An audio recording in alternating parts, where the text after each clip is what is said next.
우리가 매일 점심에 먹는 샌드위치나 그리고 편의점 도시락 같은 음식들, 사실 이게 몸에 어떤 영향을 주는지 잘 모르신 채 드시는 경우가 많습니다. 하버드 대학교에서 수십 년 동안 수많은 사람들의 식습관과 건강을 추적한 연구가 있는데요.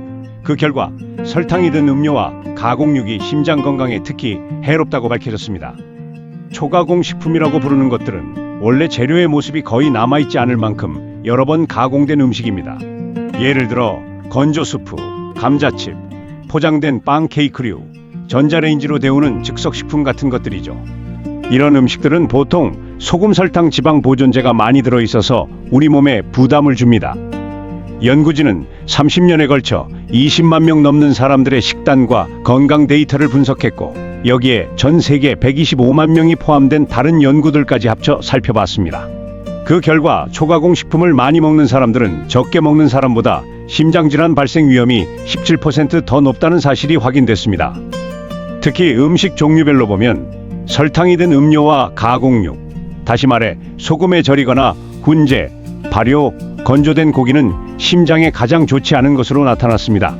또한 최근 연구들에서는 초가공 식품 섭취가 염증 증가, 우울감, 심장질환, 조기 사망 위험과도 관련이 있다고 보고하고 있습니다.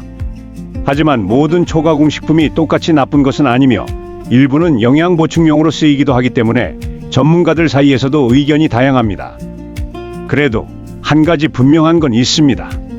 오래 건강하게 사시려면 가능하면 신선한 음식과 덜 가공된 식품을 더 자주 드시는 것이 좋다는 것입니다.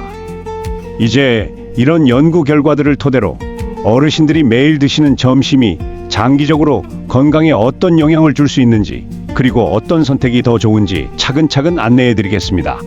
우선 점심 식단을 고르실 때 가장 쉬운 기준은 단맛이 강한 음료와 가공육은 가능한 한 줄이는 것입니다.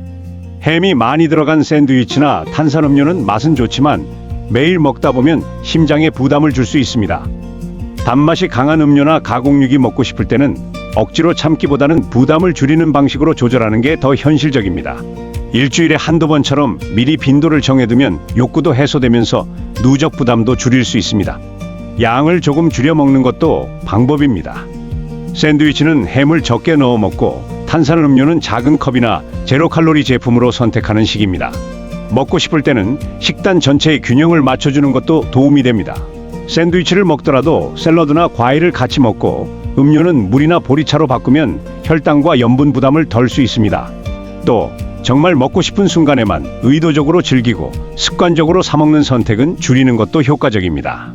비슷한 만족감을 주면서 더 가벼운 대체제를 찾는 방법도 있습니다.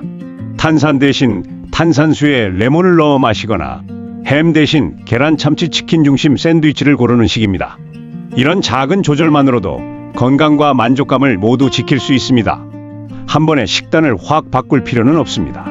탄산음료를 일주일에 3번 마셨다면 한 번으로 줄이고, 샌드위치를 드실 때도 햄 3장을 한 장으로만 바꾸는 것처럼 아주 작은 변화부터 시작해도 충분합니다. 우리 몸은 이런 변화를 금방 알아차리고 그만큼 빠르게 반응해줍니다. 오늘 내용이 도움이 되었다면 구독과 좋아요, 그리고 주변 분들에게 댓글과 공유도 부탁드립니다.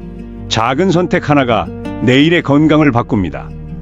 함께 천천히 가볍게 바꿔갑시다. 끝까지 들어주셔서 감사합니다.